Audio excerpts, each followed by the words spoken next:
Paulo, bumanat kay Miss Carl.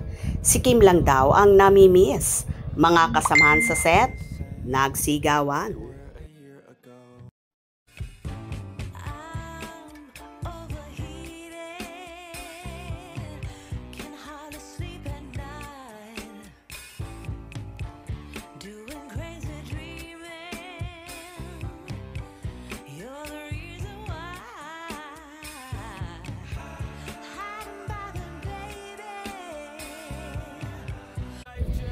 Nagbahagi nga si Miss Carl ng convo between Kim Chiu at Paolo Avellino na ayon pa nga sa naging conversation ng tatlo. Convo: Kim, Ate Carl, na-miss daw ni Pao si Shell.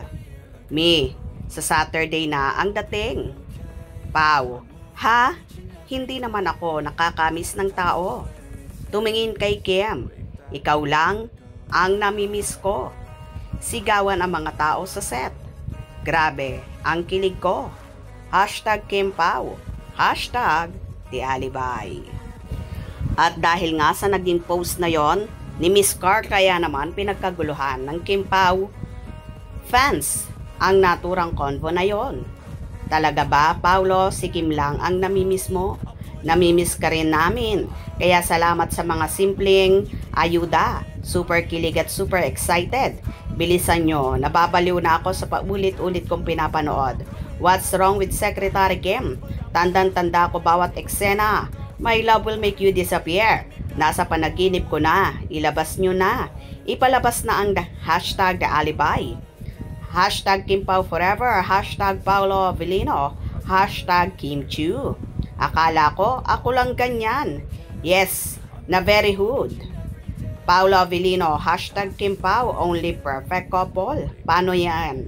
Palaging miss na miss kahit always you beside me. Love you so much, Kim Pao. You beside me always ang gusto ni Paulo, kaya sa palagay ko hindi iwan ni Paulo si Kimi. Kaya tandem pa rin sila hanggang sa exciting part na. Sino po si Shell? Baka isa sa kasama nila sa Alibay. Hindi siya artista, baka mga tauhan lang sa set.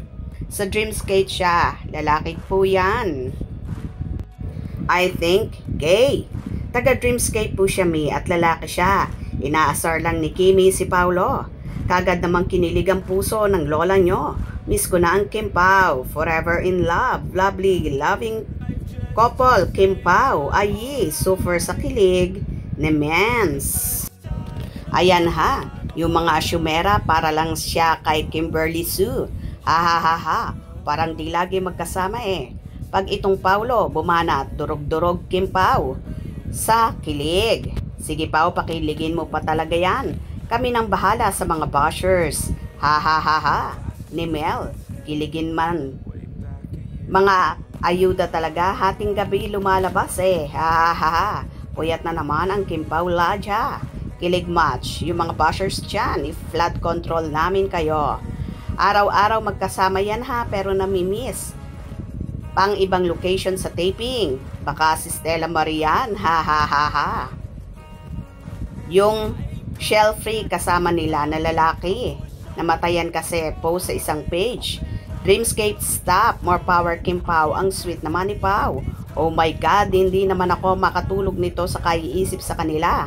Thanks sa ayuda po. Lakas magpakilig ng Pao Pew. Natin me. Puso-puso na naman mata ng Kim Pao Ladja. Wow, in love silang dalawa syempre. God bless Kimi and Paulo.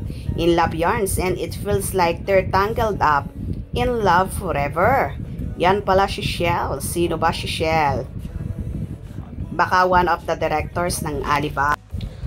O diba? Simpleng banat lang yon ni Paulo pero kilig na kilig ang buong Kim Pao Ladja at pati na rin ang mga kasama nila sa set na nagsisigis-sigaw pa sa tuwa. More bookingan pa, Miss Carl, at salamat sa iyong paayuda palagi. Hope you enjoyed. Please subscribe for more info.